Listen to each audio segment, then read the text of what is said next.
Alright YouTube, welcome back to another video. This is going to be the last video of 2013, and I'm going to close it with a punk vinyl update. Before I move any further though, I just want to mention briefly that my contest deadline has been extended, and so those of you who have not entered, you guys have until January 9th to enter, and those of you who have entered, just be a little bit patient till January 9th, and then we'll do the drawing shortly thereafter. So getting into this video, I'm going to go ahead and start with a band from England, a band called Discharge. This is their first single that they recorded, the Realities of War single, and it's a really great single as well. It's got a great collection of songs. Side 1 features Realities of War and the song They Declare It, and then side 2 is But After the Gig and Society's Victim. Really cool release, one of the more famous 7 inches from the punk community. It's really great. It features the beginnings of a beat called the D beat that was popularized by Discharge. Very influential beat because it went on to influence a lot of Swedish D beat bands, and more than I can name in this video for sure. And yeah, it's one of my favorites actually. I'd really love to get an original press of this, and hopefully I will be able to get it later on, but this one actually looks pretty cool because it looks almost exactly like the original press. Besides the fact that it looks pretty damn brand new, this looks exactly like the original press because I have held an original press before, so I know how similar it is to this one. But yeah, if you're interested at all in punk and you have not heard this, I strongly recommend checking this one out. It's really great, iconic cover as well. A lot of D-beat bands actually went on to copy this cover, so really cool release, and I highly recommend it to you for sure.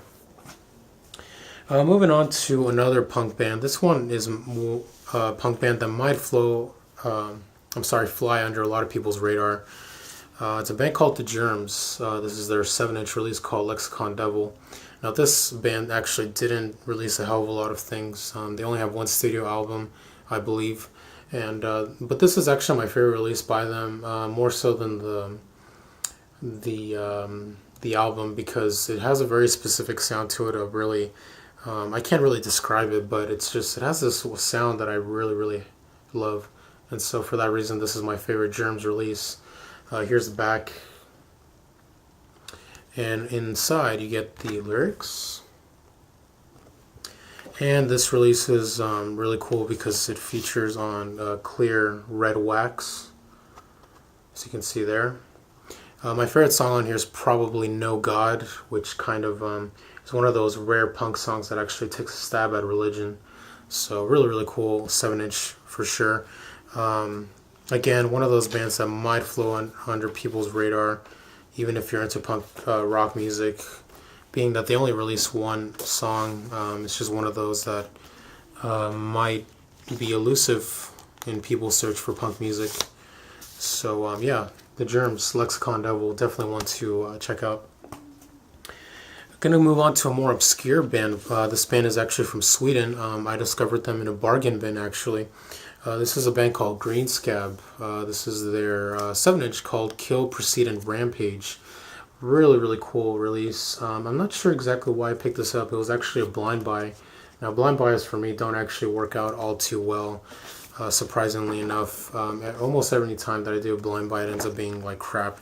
But this one, for sure, one of my favorite 7 inches. I definitely do play this a hell of a lot. The third song, entitled The War That Can't Be Won, actually features really interesting stuff of synthesizers. Something that isn't really common in Swedish hardcore punk. Definitely really interesting, but this actually is from the 90s, so I think maybe because it was from the mid-90s, they were being a little bit more experimental and more daring. Definitely what contributed to me picking this up is that it is on very nice blue vinyl, as you can see there. And yeah, they have their own distinct sound, and for that reason I do highly recommend them, as one of the things that a lot of punk bands suffer from is that they actually end up sounding a lot like their peers. And so for that reason, a lot of more recent punk bands, like to the mid-90s to now, they don't really grab my attention because they're just out there kind of copying a lot of bands. But this one, Greenscab, definitely one to check out for sure if you are looking to be more interested in more obscure punk. Definitely want to check out. I'm not sure where you'd be able to get this actually. I think it's actually pretty rare. It is very obscure punk. And so I don't even think this is on YouTube, honestly. But if you have a look on Discogs, you might be able to find a copy of this. And I do highly recommend it, especially if you're into your hardcore punk. Moving on to another band, we're going to stay in Sweden. Much more earlier Swedish punk release and more well known as well. This is Mob 47. Really, really cool band. The original press of this goes for a lot of money. This is actually a repress on Havoc. And yeah, inside is actually pretty cool because you get a photo collage of the band, as you can see there. So loads of pictures to look at. And on the other side you get the lyrics, which is kind of useless to me because I don't speak Swedish. So yeah, but still a nice thing to have anyway, as far as presenting it goes. Really fast-paced D-beat. Mob 47 utilizes some of the most fast D-beat that I've ever heard in my life.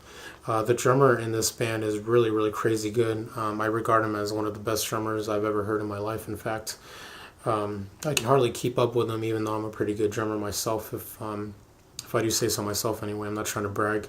But yeah, suffice to say, it's a really great 7-inch, and I can hardly understand any of it because, again, I can't understand Swedish, but it's just really catchy stuff. Even though it's really blaring fast, they do incorporate a lot of melody in there and a lot of kind of sing-along stuff to it.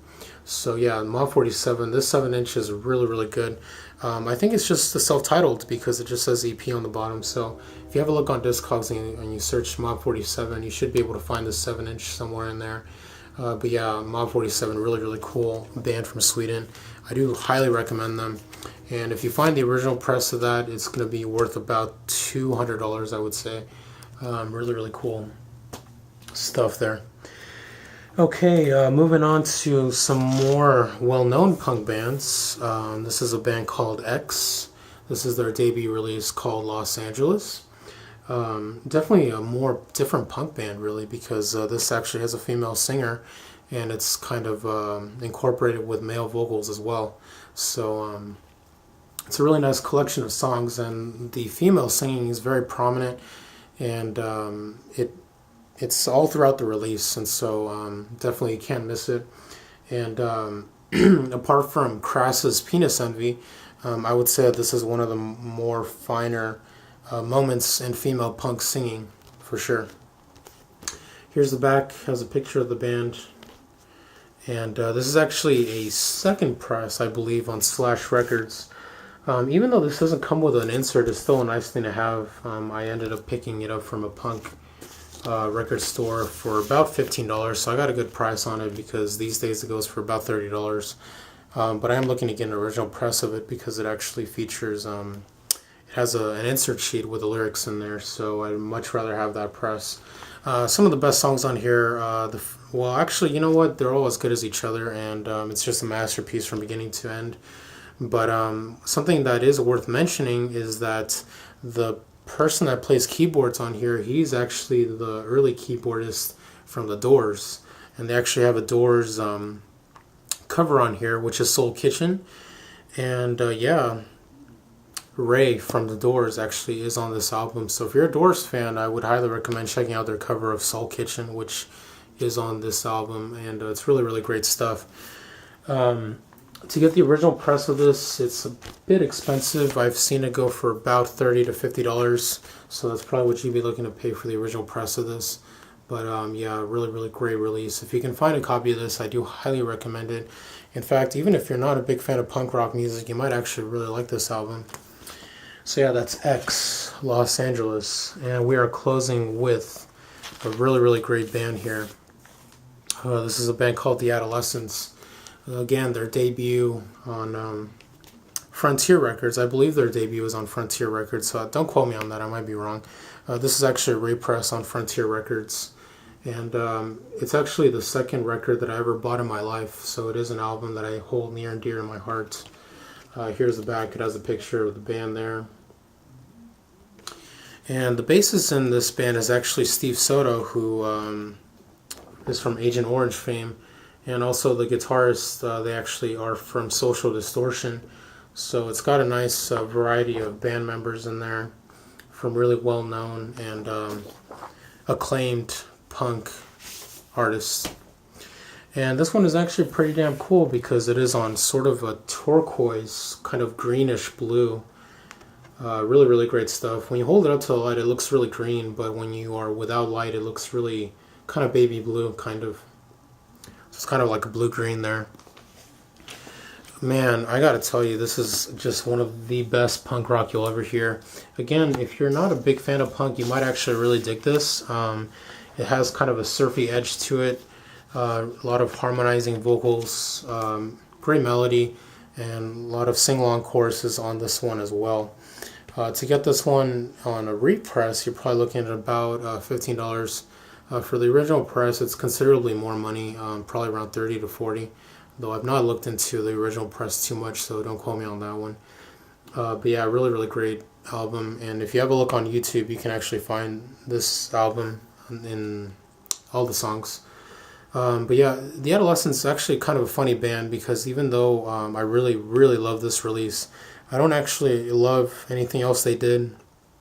They released a couple of other albums besides this one. And I can't really recommend them at all, to be honest. They didn't really interest me. I thought they were okay in some places, but yeah, for me, this is where it's at. Every single song on here is a masterpiece, so I do highly recommend The Adolescents. It's often called the Blue Album, but more commonly it's called their self-titled album, their debut, whatever you want to call it. It's a great album. And that brings the video to a close. I hope you guys all have a happy new year. As I said, I won't be doing any more videos this year, so I will see you all next year. And I'll probably be doing a metal update for the beginning of 2014. So goodbye everybody and take care.